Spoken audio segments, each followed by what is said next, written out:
السلام علیکم ورحمۃ اللہ وبرکاتہ. کیا حال ہے سب کا؟ الحمد للہ الحمد للہ. اللہ کا شکر ہے آپ کی شکل دکھائی سب کی ہے. الحمد للہ. تو آپ لوگوں کی پڑھائی ٹھیک جا رہی ہے؟ مشکل تو نہیں ہو رہی؟ ہو بھی تو کہیں گے کہاں، ابھی تو نہیں کہیں گے نا. لیکن کوئی بھی کام مشکل کے بغیر ہوتا نہیں. ہم جتنا مشکلات سے بھاگتے ہیں مشکلات اتنا ہی پیچھے آتی ہیں. جب مشکل آئے تو کیا سوچنا چاہیے کہ کیوں آئی ہے؟ ہاتھ کھڑا کر کے بتائیے. جی ٹیسٹ ہے، اور رینک ایلیویٹ کرنے کے لیے، اور کسی غلطی کی وجہ سے کچھ سکھانے کے لیے، اور جی ہماری دھلائی کے لیے آتی ہے. جب کپڑا میلا ہو جائے تو کیا کرتے ہیں؟ کیسے دھوتے ہیں؟ سوچ کے بتائیے. اب کپڑے دھونے میں چلی جائیے. کیسے دھوتے ہیں؟ رگڑ رگڑ کے. اور کیا کرتے ہیں؟ ہاں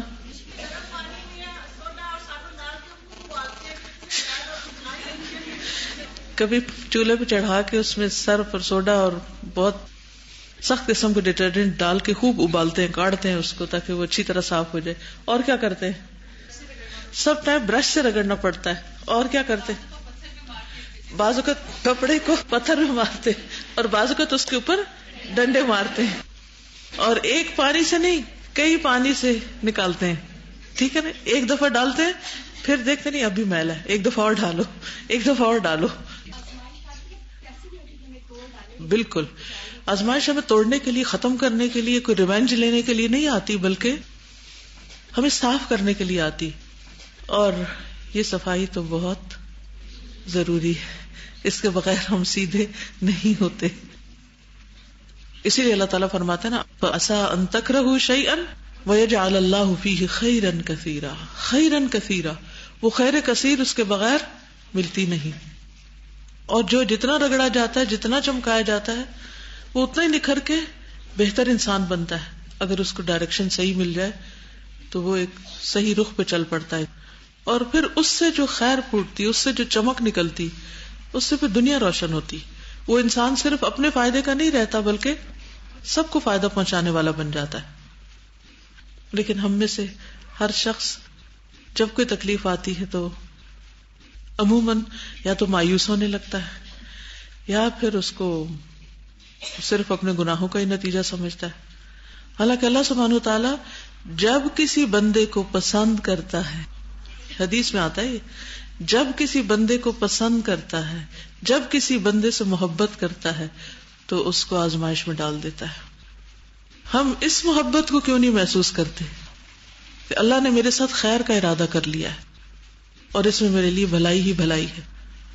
میرے نفس کے لیے ناگوار ہوتا ہے، میرا دل نہیں اس کو لینا چاہتا کیونکہ میری خواہشات کچھ اور ہوتی ہیں، میں کچھ اور چاہتا ہوں، میں اس میں اپنے لیے بھلائی چاہتا ہوں. تو جو میں اپنے لیے چاہتا ہوں وہ کم علمی پر مبنی ہوتا ہے، شارٹ سائٹڈنس ہوتی ہے. ہم وہ کچھ نہیں دیکھتے جو اللہ سبحانہ وتعالیٰ ہمارے لیے دیکھتا ہے. اور وہ حدیث بھی آپ کو یاد ہوگی کہ جب کسی بندے کا ایک اعلیٰ مقام اللہ تعالیٰ نے رکھا ہوتا ہے اور وہ اپنے عمل کی وجہ سے وہاں تک نہیں پہنچ سکتا تو اللہ سبحانہ وتعالیٰ اس کو تکلیف میں ڈال دیتے ہیں، مشکل میں ڈال دیتے ہیں. پھر وہ اس پر صبر کرتا ہے اور اس مقام تک پہنچ جاتا ہے. تو مومن کے تو ہر معاملے میں ہی خیر ہے. نعمت پہنچے تو شکر ادا کرتا ہے اور وہ اس کے لیے اچھا ہے، تکلیف پہنچے تو صبر کرتا ہے اور وہ اس کے لیے اچھا ہے. تو آج میں آپ کو ایک حدیث سنانے کے لیے آئی ہوں.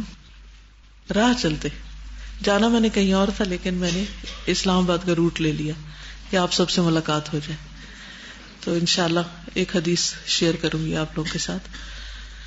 نحمده ونصلي على رسوله الكريم اما بعد فاعوذ بالله من الشيطان الرجيم بسم الله الرحمن الرحيم رب اشرح لي صدري ويسر لي امري واحلل عقدة من لساني يفقهوا قولي. عبداللہ بن مسعود سے روایت ہے کہ رسول اللہ صلی اللہ علیہ وسلم نے فرمایا جس نے 4 کام کیے اس کو 4 چیزیں عطا کی جاتی ہیں.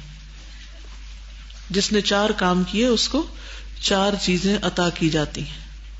اور اس کا ذکر کتاب اللہ میں بھی ہے. نمبر 1، جس نے اللہ کو یاد کیا اللہ بھی اسے یاد کرتا ہے۔ دلیل کیا ہے؟ فاذکرونی اذکرکم، بس تم مجھے یاد کرو میں تمہیں یاد رکھوں گا۔ نمبر 2، جس نے دعا کی اس کی دعا قبول کی جاتی ہے۔ دلیل کیا ہے؟ ادعونی استجب لکم، سورۃ المؤمن، تم مجھ سے دعا کرو میں تمہاری دعا قبول کروں گا، میں سنتا ہوں، جواب دوں گا۔ نمبر 3، شکر کرنے والے پر اللہ تعالیٰ مزید فضل اور انعام کرتا ہے۔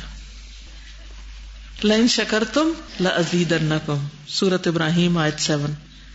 اور نمبر 4، جو اللہ سے استغفار کرتا ہے اللہ تعالیٰ اس کو بخش دیتا ہے۔ استغفروا ربکم انہ کان غفارا، اپنے رب سے بخشش مانگو، وہ بہت زیادہ بخشنے والا ہے۔ تو یہ 4 کام کرنے والوں کو 4 چیزیں مل جاتی ہیں، لیکن ہم ان 4 کاموں میں بہت کوتاہی کرتے ہیں۔ پہلی چیز ہے ذکر، اللہ کو یاد کرنا۔ آپ سب کرتے ہیں مختلف طریقوں سے، لیکن بعض اوقات ہم اس کو سیکوینس میں یا ایک پلاننگ کے ساتھ یا ایک پراپر آرگنائزڈ وے میں نہیں کرتے۔ کبھی کچھ پڑھ لیا کبھی کچھ پڑھ لیا، یہ بھی ٹھیک ہے، جو دل میں آئے پڑھیں، جو دل میں آئے جیسے بھی یاد کریں، لیکن اس کی ایک پلاننگ بھی کریں کہ کیا کیا مجھے کرنا ہے۔ تو یہاں آج کی اس ملاقات کا مقصد کیا ہے کہ ہم اس کی کچھ پلاننگ کریں۔ سب سے پہلے تو میں آپ ہی سے پوچھوں گی کہ ذکر کی قسمیں کتنی ہیں، کیسے کیسے یاد کیا جا سکتا ہے۔ نمبر 1، دل میں، دل ہی دل میں، یعنی دل اللہ تعالی کی طرف لگا رہے، دھیان ادھر رہے۔ جیسے آپ کوئی بھی کام کر رہے ہوتے ہیں، مثلا کھانا پکا رہے ہوتے ہیں، صفائی کر رہے ہوتے ہیں، واک کر رہے ہوتے ہیں، کچھ بھی کر رہے ہوتے ہیں، تو کیا آپ کا دھیان کہیں لگا ہوتا ہے؟ کہاں لگا ہوتا ہے؟ کسی نہ کسی چیز میں، اور سب سے زیادہ جو چیز ہمیں بودر کر رہی ہوتی ہے ہمارا اس طرف دھیان لگا ہوا ہوتا ہے نا؟ کبھی کوئی پریشانی ہوتی ہے، کبھی کوئی کسی کی بات ہمیں ہرٹ کی ہوئی ہوتی، کبھی کوئی مشکل ہوتی، کبھی کہیں نہ کہیں دھیان لگا رہتا ہے۔ تو یہ دھیان اللہ کی طرف لگا لیں، ٹھیک ہے؟ تو اللہ سبحانہ و تعالیٰ بھی آپ کی طرف متوجہ ہو جائیں گے، آپ توجہ کریں وہ بھی توجہ کریں گے، اور اگر آپ منہ موڑ لیں گے تو وہ بھی، ان کو تو ضرورت نہیں ہے آپ کی۔ تو دل ہی دل میں اللہ کو یاد کرنا، دھیان لگے رہنا، نماز میں بھی اور نماز کے باہر۔ لیکن ہمارا حال کیا ہے، ہمارے ذکر کا حال کیا ہے کہ نماز میں بھی دھیان نماز کے باہر ہوتا ہے، کہیں اور ہوتا ہے۔ تو پھر ہم اپنے آپ کو کیسے ذاکرین میں شامل کر سکتے ہیں؟ تو سب سے پہلی چیز یہ کہ دھیان وہاں لگ جائے۔ اس بارے میں کچھ کہنا چاہیں گے؟ دھیان کیسے لگ سکتا ہے؟ کسی بھی چیز کی طرف دھیان کیسے لگتا ہے؟ اب اس کو عام مثالوں سے سمجھیے۔ جب اس کی پرائرٹی دوسری چیزوں پر زیادہ ہو جاتی ہے، اور کانشیس ایفرٹ کے ساتھ، اور مسلسل سوچتے ہیں۔ کیوں سوچتے ہیں؟ یہ کیسے ہوتا ہے کہ ہم کسی چیز کے بارے میں مسلسل سوچنے لگتے ہیں؟ یہ ہوتا کیسے؟ جی، جس چیز کے ساتھ فائدہ اور نقصان ایسوسیٹ کر لیتے ہیں اس چیز کی طرف ہمارا دھیان زیادہ لگ جاتا ہے۔ اور یس، جی ہاں، یعنی تعلق جب ہوتا ہے نا ہمارا کسی کے ساتھ تو دھیان ہوتا ہے۔ جس کے ساتھ آپ کا تعلق ہی نہیں تو آپ کا دھیان بھی ادھر نہیں لگے گا۔ کوئی آپ کو بتاتا بھی رہے تو آپ ہوں کر دیں گے، دھیان نہیں لگے گا۔ یس، جن چیزوں کو ہم امپورٹنس دیتے ہیں زندگی میں ان کی طرف دھیان لگتا ہے ہمارا، they are very important to us, پھر ہماری پرائرٹی پہ ہوتی ہیں وہ چیزیں، تو ادھر ہمارا دھیان لگا رہتا ہے۔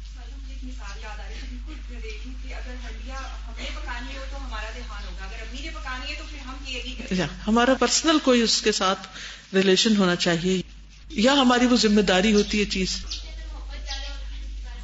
جس سے محبت زیادہ ہوتی ہے، کسی کو کہنے کی نہیں ضرورت پڑتی، ادھر دھیان خود ہی لگ جاتا ہے۔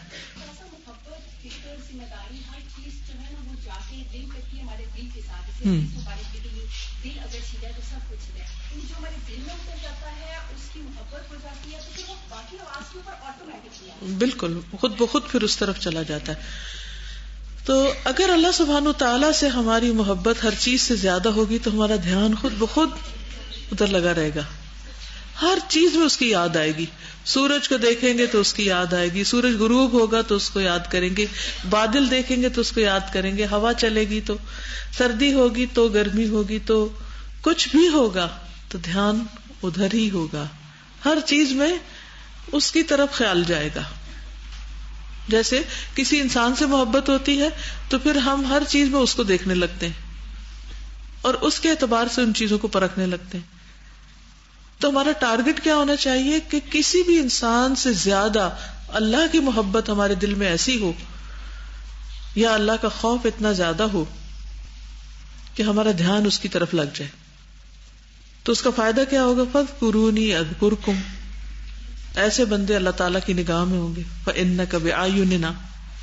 ان کو اللہ کی مدد حاصل ہوگی, ان کو اللہ سبحانہ وتعالیٰ کی رحمت کا حصہ ملے گا, ساری خیر و بھلائی ان کے لیے, کیونکہ وہ اللہ کے لیے, تو یہ ساری نعمتیں ان کے لیے.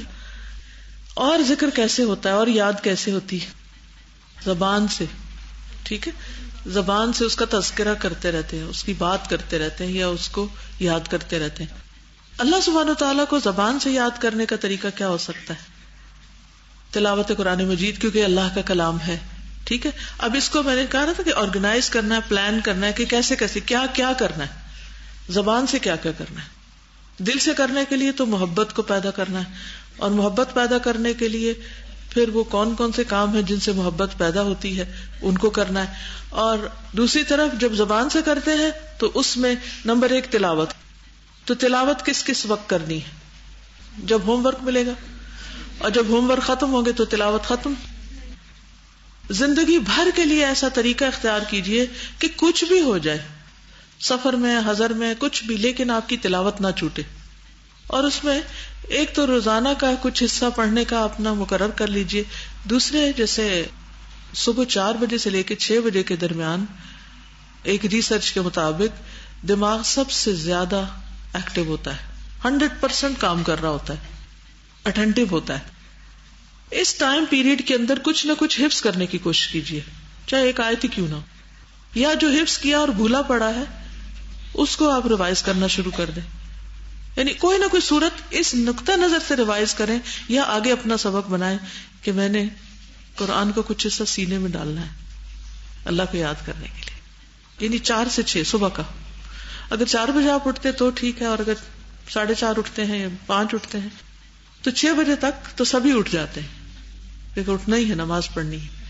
تو اس وقت کو آپ اس کام کے لیے خاص کر سکتے ہیں, تلاوت قرآن کے لیے, حفظ قرآن کے لیے, یا اس کی دہرائی کے لیے, یا تجوید کے جو قانون قاعدے ہیں ان کو یاد کرنے کے لیے. اینی تھنگ ریلیٹڈ ٹو قرآن جس کو آپ نے میمورائز کرنا ہو, اس پر آپ مزید ریسرچ بھی کر سکتے ہیں کہ میمورائز کرنے کے طریقے کیا ہیں وغیرہ وغیرہ. پھر اسی طرح باقی قرآن مجید آپ سب تو ماشاءاللہ پڑھنے والے ہیں, ترجمہ یاد کرتے ہیں, اور بہت سی چیزیں آپ کر رہے ہیں. ٹھیک ہے, وہ چل رہا ہے. قرآن مجید کے علاوہ ذکر کی قسمیں, تسبیحات. تسبیحات کے لیے وہ ذکر الہی کا کارڈ ایک بنا ہوا ہے, اس کو لے کے رکھ لیجئے. جتنے اذکار ہیں اس میں ان کے بھی وقت مقرر کر لیجئے, کہ جیسے تسبیح صبح کرنی سبحان اللہ و بحمدہ سبحان اللہ العظیم, کیونکہ 100 دفعہ صبح پڑھنے اور شام پڑھنے سے کیا فائدہ ہوتا ہے؟ گناہ معاف ہوتے ہیں, چاہے سمندر کے جھاگ کے برابر ہو. اسی طرح اور بھی بہت سے فائدے ہیں اس کے. اسی طرح لا الہ الا اللہ وحدہ لا شریک لہ لہ الملک و لہ الحمد وہو علی کل شیء قدیر. اس تسبیح کو پڑھنے سے کیا ہوتا ہے؟ شیطان قریب نہیں آتا, شیطان سے آپ حفاظت میں رہتے ہیں. اسی طرح اور بھی ان کے بہت سارے فائدے. زندگی بہت آسان ہو جاتی ہے, بڑے سے بڑے ٹیسٹ اور بڑی بڑی مشکلات جو ہیں وہ ذکر کی برکت سے ہلکی ہو جاتی. تو جتنے بھی ذکر کے طریقے ہیں, ایک تو نماز ہے, تلاوت قرآن مجید کے بعد نماز. نمازوں کے اوقات مقرر ہیں, ان اوقات کی پابندی کرے, کیونکہ اللہ تعالیٰ خود فرماتے ہیں اقم الصلاۃ لذکری. نماز کے علاوہ جیسے دیگر اذکار ہیں, تسبیحات وغیرہ ہیں, تو how will you make sure you have done. ایک ہوتا ہے رینڈم, کچھ بھی چلتے پھرتے سبحان اللہ الحمدللہ اللہ اکبر لا الہ الا اللہ درود شریف کچھ پڑھتے رہتے ہیں. لیکن اس میں کیا ہوتا ہے, کبھی ہم ایک چیز بہت پڑھ جاتے ہیں, کبھی دوسری پڑھ جاتے ہیں, تو ان کو بھی کسی نہ کسی جگہ باندھ لیجئے. آپ دیکھیے کہ کون سے آپ کام، مثلا آپ ٹریولنگ کے دوران کیا کر سکتے ہیں، آپ کوکنگ کے دوران کیا کر سکتے ہیں، آپ کس وقت میں کیا کر سکتے ہیں. ٹھیک، تو یہ زبان سے ذکر ہو گیا. اور اس میں بھی دھیان لگا رہے، دھیان نہیں ہٹنے دینا، دھیان اللہ تعالیٰ کی طرف لگا رہے. کوئی کچھ کرتے رہے جو مرضی.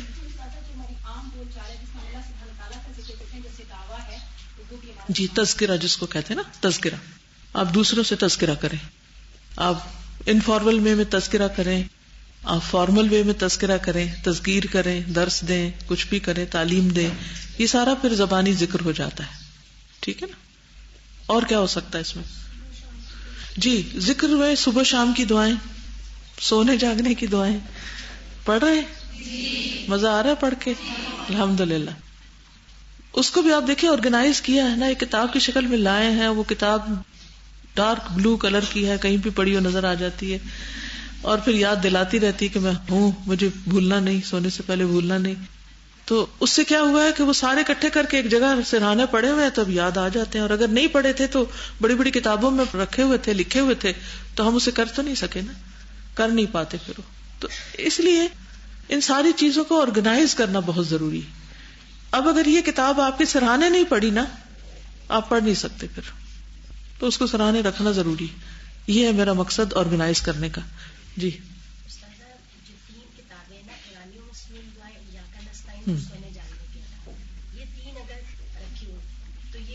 زیادہ رہا ہے. بالکل ہر چیز ان میں آ جاتی ہے. یعنی پرانی اور مسنون دعائیں ہیں، وہ اگر آپ جہاں تہجد پڑھتے ہیں یا نماز پڑھتے ہیں، جیسے نماز پڑھنے کی اگر آپ نے گھر میں کوئی جگہ مقرر کی ہوئی ہے تو بیسٹ یہ ہے کہ آپ اس کے ساتھ ہی، جیسے اگر کسی بک ریک کے ساتھ یا ڈائننگ ٹیبل کے ساتھ یا اسٹڈی ٹیبل کے ساتھ یا بیڈ کے ساتھ، یا کہاں بھی آپ نے نماز کی اپنی جگہ بنائی ہوئی ہے، تو اس کے ساتھ ہی وہ رکھ لیجئے کتاب، وہیں رکھی ہوئی، وہاں سے ہلے نہ، تاکہ آپ جب نماز پڑھیں گے اس کے بعد وہ آپ کو یاد دلائے گی اورنج کتاب کے مجھے پڑھنا ہے. تو وہ پھر آپ کھول لیں، اس میں نشانی رکھی ہوئی، نشانی کے بغیر بھی نہیں، ایک چھوٹا سا ٹکڑا کاغذ کا ڈال کے نشانی ڈال دیں.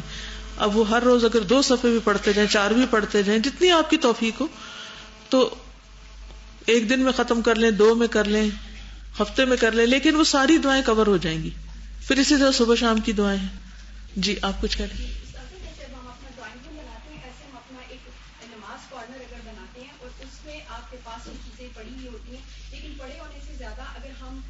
چارٹ پیپر یا کوئی ایسا سافٹ بورڈ ٹائپ کی چیز لگا لیں، اور یہی بکس آسان کہیں تو یہ 2 بکس لے لیں، ان کو کھول لیں تو ان کے فرنٹ بیک جو ہے وہ سارے آپ اپنے سامنے لگا لیں، تو آتے جاتے ایک تو دعویٰ بھی سائلنٹلی ہوتی رہتی ہے اور خود آپ کو بھی یاد رہتا ہے. اور بھی کوئی گھر میں آتا ہے تو وہ بھی آ کے پڑھنے لگتا ہے کہ یہ کیا لکھا ہوا ہے، یہ کیوں پڑھتے ہیں. کیونکہ ہر بندہ آپ سے پریشانی کا ذکر تو ضرور کرے گا کہ میرا یہ مسئلہ، مجھے کوئی وظیفہ بتا دے. تو جو مسنون چیزیں ہیں اس سے بہتر کیا ذکر ہو سکتا ہے.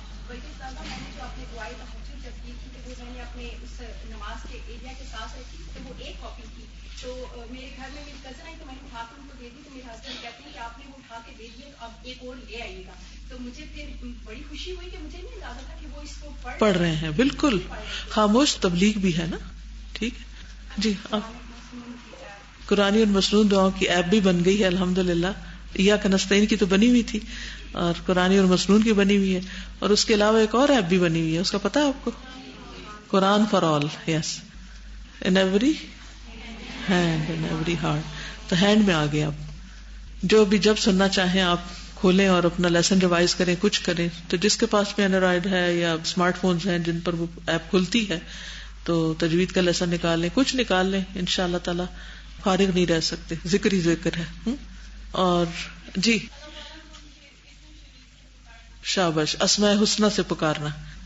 اسماء حسنہ کا کارڈ بھی بس چھپنے والا ہے, میں تو ڈمی ساتھ لے کے جا رہی ہوں, تو بہت ہی خوبصورت چھپ رہا ہے. تو انشاءاللہ تعالی میرا ارادہ ہے مارچ کے مہینے میں یہ اسماء حسنہ مکمل پڑھانے کا.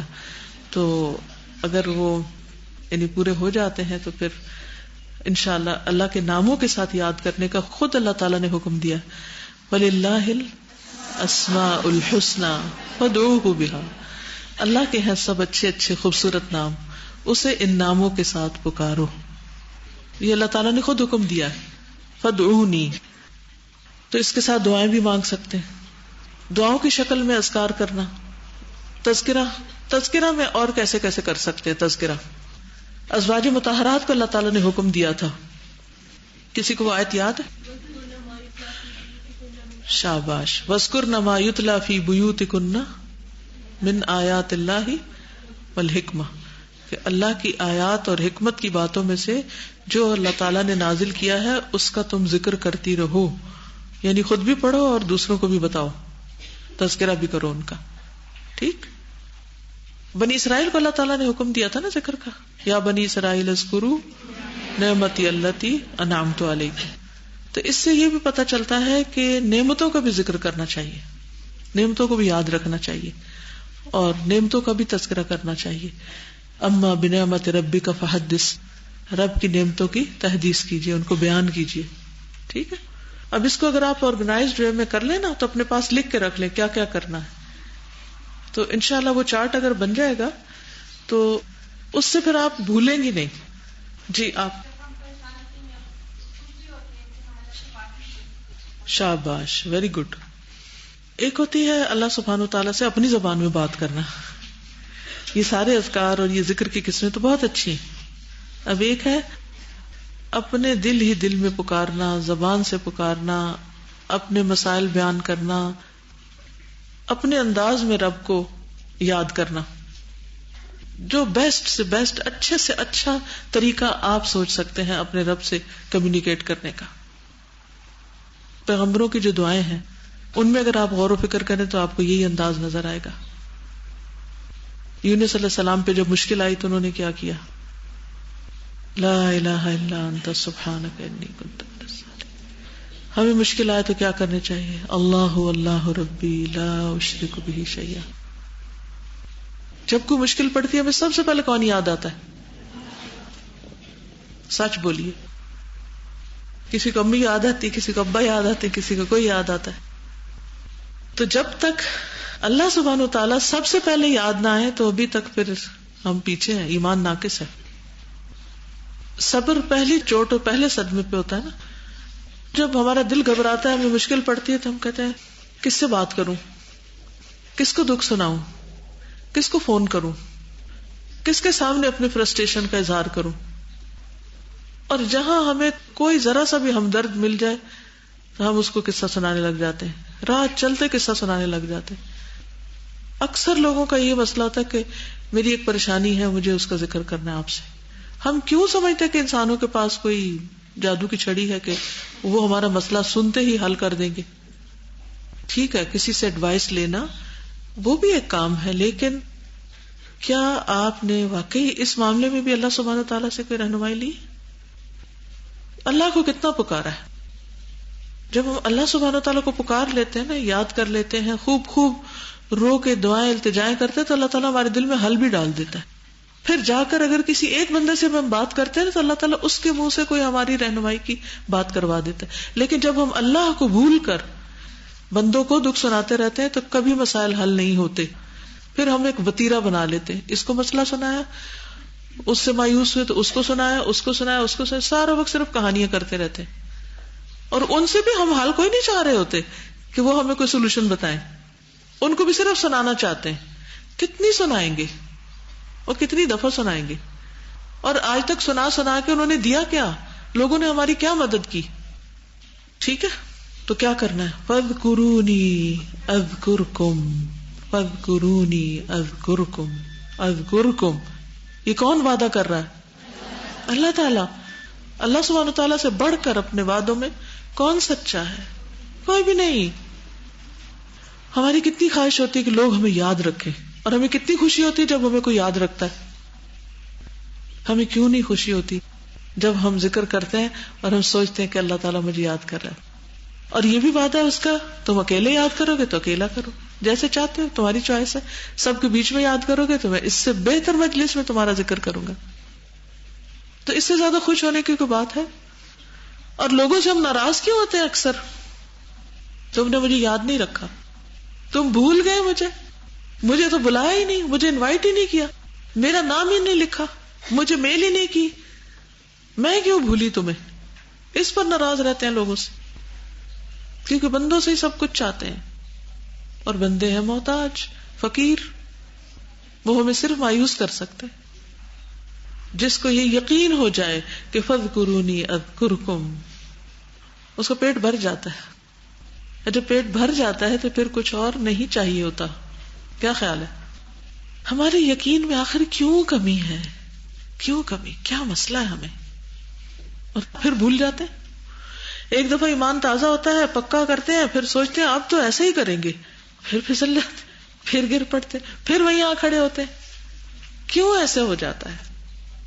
اکیلے میں پکار پکار کے کہا کرے جب کوئی تکلیف ہو، اللہ تو ہے نا، تو سن رہا ہے نا، سن رہا ہے نا، تو سن رہا ہے، میرا یقین ہے تو سن رہا ہے، کیونکہ تو سنتا ہے، تو دیکھ رہا ہے، اور تو قدرت بھی رکھتا ہے، سب کچھ تیرے اختیار میں، تو ساری طاقت والا ہے. لم اکن بدعائک رب شقیہ. سب کچھ ہو سکتا ہے، تیرے لیے کچھ مشکل نہیں. لوگوں کے لیے ضرور مشکل ہے، تیرے لیے نہیں مشکل. پھر آپ دیکھیے کیسے حالات سنورتے ہیں، کیسی چیزیں آسان ہوتی ہیں. تو فاذکرونی اذکرکم. پھر ہے جس نے دعا کی اس کی دعا قبول کی جاتی.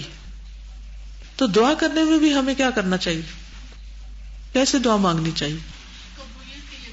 قبولیت کے یقین کے ساتھ دعا مانگنی چاہیے. اچھا ہمیں کیوں ایسا لگتا ہے میری نہیں سنی جائے گی؟ ہر دعا پہ شیطان بہکاتا ہے، کوئی نہیں سنی جا رہی، مانگ لو جتنی مرضی مانگنی، کوئی فائدہ نہیں ہے. جی، غافل دل سے، بے یقینی کے ساتھ، بد دلی کے ساتھ، اور کبھی تو یہی سمجھ آتی کیا مانگے. مسائل کا انبار الگ ہے اور یہ پتہ نہیں کیا مانگے، خود کو خود ہی نہیں جان سکتے. جی، جب دعاؤں کا مطلب نہیں آتا تو بھی ہم ایسے ہی پڑھ رہے ہوتے ہیں، ورنہ تو پڑھتے پڑھتے رک جائیں، سوچنے لگ جائیں، غور کرنے لگے اور دل سے مانگے.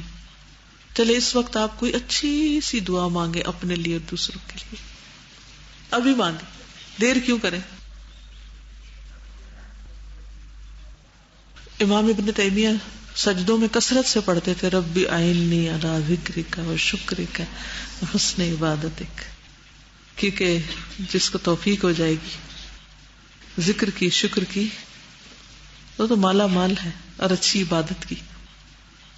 دعا کے لیے کوئی ضروری ہے کہ خاص موقع ہو، خاص جگہ ہو، جب جہاں جیسے دل چاہے مانگتے چلے جائیں. اور خاص طور پر تہجد کے وقت کی دعاؤں کے بارے میں کیا آتا ہے؟ اللہ تعالیٰ کیا فرماتے ہیں؟ ہے کوئی جو مجھے پکارے تو میں اس کی پکار سنوں، ہے کوئی جو مجھ سے سوال کرے تو میں اس کو عطا کروں، ہے کوئی جو مجھ سے بخشش مانگے تو میں اس کو بخش دوں. اللہ تعالیٰ خود آپ کو دعوت دیتے ہیں. پھر اذان کے بعد آسمان کے دروازے کھل جاتے ہیں، دعاؤں کی قبولیت کا وقت ہے. اس کا یہ مطلب نہیں کہ صرف انہی اوقات میں قبول ہوتا اور باقی نہیں، باقی اوقات میں بھی ہوتی. اب معلوم نہیں آپ میں سے جس نے جو کچھ مانگا ہے وہ کس کس رنگ میں قبول ہو گیا ہو، کیونکہ یقین کے ساتھ مانگنا تھا اصل میں. تو تیسری چیز، شکر کرنے والے پر اللہ مزید فضل اور انعام کرتا ہے. کس چیز کا شکر ادا کرے؟ اللہ کی نعمتیں تو بے شمار ہے. وما بکم من نعمت فمن اللہ، جو نعمت ہے اللہ کی طرف سے، سب نعمتوں کا، لیکن کوئی ایک خاص نعمت اس وقت یاد کرے اور اس پر شکر کرے. ایمان کی نعمت، اور قرآن کی نعمت، اور صحت اور عافیت. وَإِن تَعُدُّوا نِعْمَتَ اللَّهِ لَا تُحْصُوهَا. لیکن ہم بھی سوچ سوچ کے بول رہے ہیں، اچھا کوئی ہے نعمت ہمارے پاس، ذرا اس کا ہم ذکر تو کریں. کچھ لوگ ہیں تو ہاتھ بھی نہیں کھڑا کرنے کی زحمت کی، لگتا ہے ان کے پاس کوئی نعمت ہی نہیں ہے. حقیقت یہ ہے کہ ہم نعمتوں کے اظہار میں، اقرار میں بھی کنجوس ہیں. پریکٹس نہیں ہے. ہم لوگوں سے جو باتیں کرتے ہیں اس میں کبھی ہم نعمتوں کا اقرار نہیں کرتے. مجھے تو جو نعمت لگ گئی کہ یہ حدیث کتنی بڑی نعمت ہے نا جو ہم تک پہنچی ہے. الحمدللہ یہ ریمائنڈر ہے. تو اس میں سے کوئی بات نہیں ہوگی، لیکن ہمارے عمل میں نہیں آ رہی نا ضرورت اس چیز کی. حدیث کے فون میں سنتے ہیں، اس کا ایک افیکٹ ہی اور. بالکل یہ جو اللہ نے ہمیں پیسہ بھی دیا ہوا ہے، یہ بھی بہت بڑی نعمت ہے. بالکل اس کے بغیر الحمدللہ. بالکل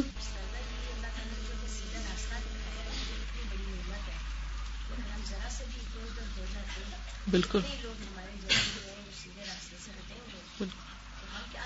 بالکل. اور اللہ تعالیٰ ہمیں مزید اس پر چلنے کے مواقع عطا کر رہا ہے. سپورٹ دے رہا ہے. الحمدللہ. بالکل.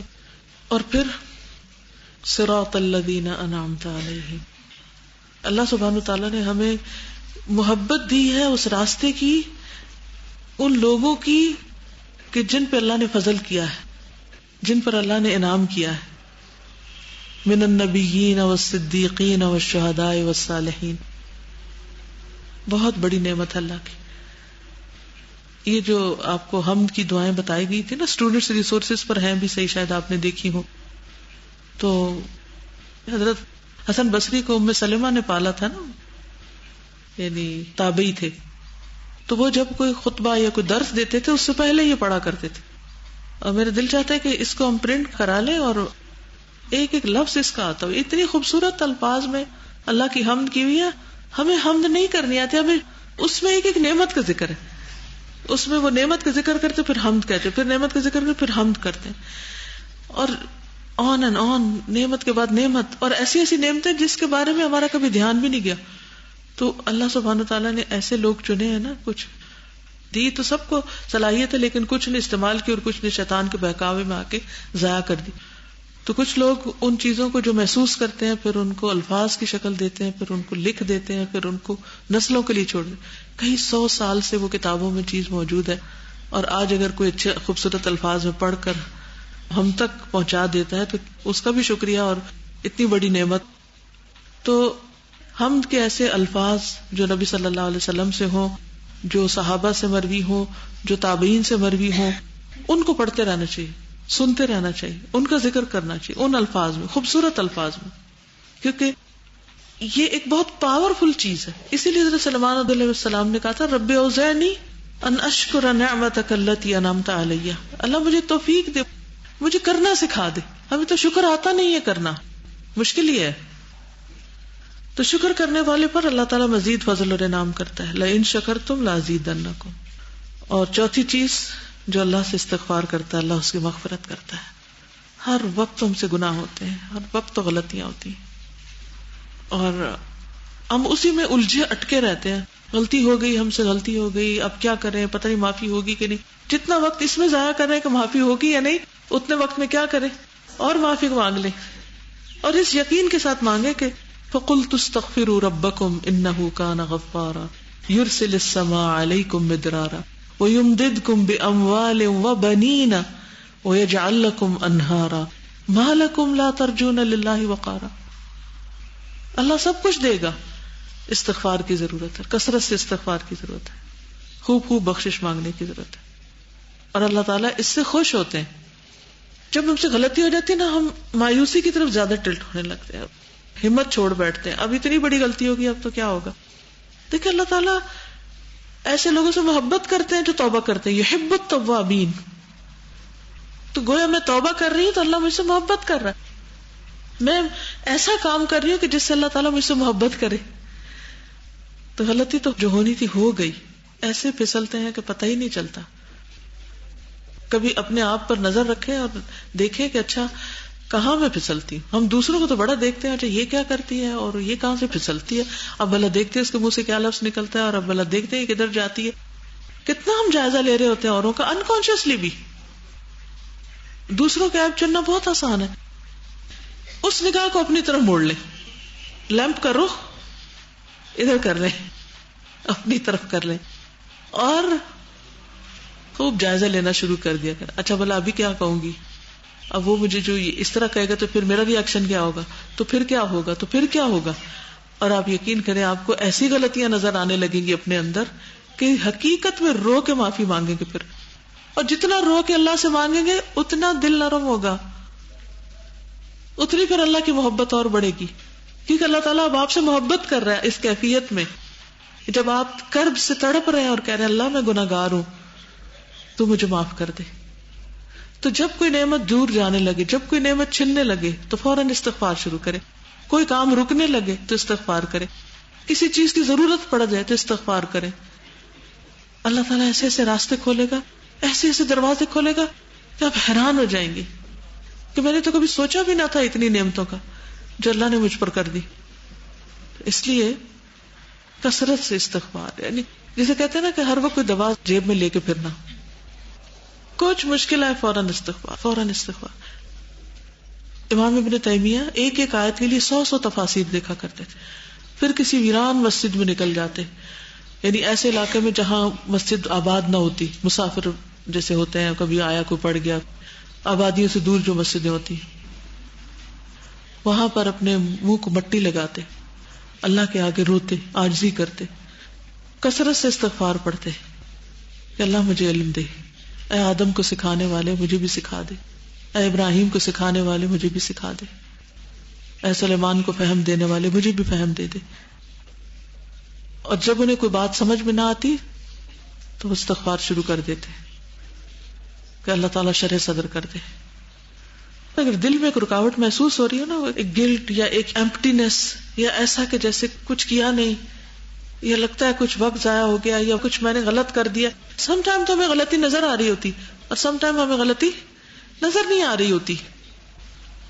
استغفار شروع کر دیں، اللہ تعالیٰ آپ کا دل روشن کر دے گا، دلائی کر دے گا، صفائی کر دے گا. اس سے پہلے کہ اس غلطی کی وجہ سے کوئی شامت آئے اور کوئی نیکی کی توفیق چلے یا کوئی موقع نیکی کا ہاتھ سے جائے، پہلے استغفار شروع کر دیں. اور اللہ تعالیٰ کو کتنی خوشی ہوتی، اس سے بھی زیادہ جیسے وہ بندہ کہے کہ اللہ تو میرا بندہ اور میں تیرا رب. کبھی آپ کو اتنی زیادہ خوشی ہوئی کسی نعمت کے ملنے پر اور منہ سے کوئی ایسا لفظ نکل گیا؟ یس، ایک تو میرے منہ سے نکلا اللہ میرا شکر، یہ کہنے کی وجہ اللہ تیرا شکر، میں نے اتنی میں ایکسائٹیڈ ہوئی اللہ میرا شکر. تو مجھے ایک دم وہی حدیث یاد آئی کہ یا اللہ ایسے واقعی ہوتا ہے کہ کوئی خوشی میں اتنا زیادہ یعنی اتنے دل سے شکر ادا کرے کہ اسے یہ بھی بھول جائے کہ وہ کیا رہا ہے. تو ایسا ہو جاتا ہے اگر ہم واقعی حقیقت میں شکر ادا کرنا چاہتے ہیں یا حقیقت میں توبہ کرنا چاہتے ہیں. اللہ تعالیٰ معاف کرنے والا ہے. چلیے وقت ختم ہو گیا. ابھی لاہور کا کورس کروا کر آئی ہوں. لاہور میں الحمدللہ الہدا کو ایک بلڈنگ ملی. پچھلے سال میں نے اس کو وزٹ کیا تھا اور اس سال تو وہ ایک چھوٹا سا آپ کو کلپ دکھاؤں گی کہ کس طرح ہر کام کو ایک وقت لگتا ہے. اور جیسے آپ لوگوں نے ابھی ایڈمیشن لیا ہے تو ابھی آپ ایک را فارم میں ہیں، پھر آپ اس کے بعد محنت کرتے رہیں گے پھر آپ چمک جائیں گے، پھر اور محنت کریں گے تو اور اچھے ہو جائیں گے. ٹھیک ہے، ایسے جسٹ سم گلمپسز ہیں. یہاں پر ابھی میں عقیدہ کا کورس کروا کر آئی ہوں. اس وقت کی بلڈنگ بن چکی ہے الحمدللہ. یہ ہم 2013 میں گئے تھے، یہ اسی قسم کا موسم، تو پیچھے ساری دھند نظر آ رہی. یہ جب پہنچے اس وقت نیکسٹ ابھی آپ دیکھیے کہ اس بلڈنگ میں داخل ہو رہے ہیں اس شکل میں. یہ پچھلے سال کی بات ہے اور یہ اس سال کی. نیکسٹ صرف ایک سال بعد یہ اندر آ چکے ہیں بلڈنگ کے اندر. بالکل وہی پیسے جائیے. نیکسٹ سیڑھیوں پہ چڑھ رہے ہیں، وہی سیڑھیاں اندر آ چکے ہیں گھر کے پیسج پہ، واپس پلٹ رہے ہیں. یہ ہال بن رہا ہے اور یہ بن چکا ہے. یہ بن رہا ہے، سوچ رہے ہیں کہاں پر ٹیبل ہو، کہاں کیا ہو، اور یہ ٹیبل لگ چکا ہے. نیکسٹ مشورے ہو رہے ہیں مختلف چیزوں کے. نیکسٹ یہ تھوڑی سی بلڈنگ کی جھلکیاں ہیں. یہ انٹرنس ہے.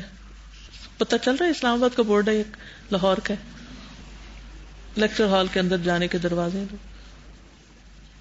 نیکسٹ اپوزٹ سائڈ ہے سٹنگ اور ڈائننگ ایریا، پریئر ایریا.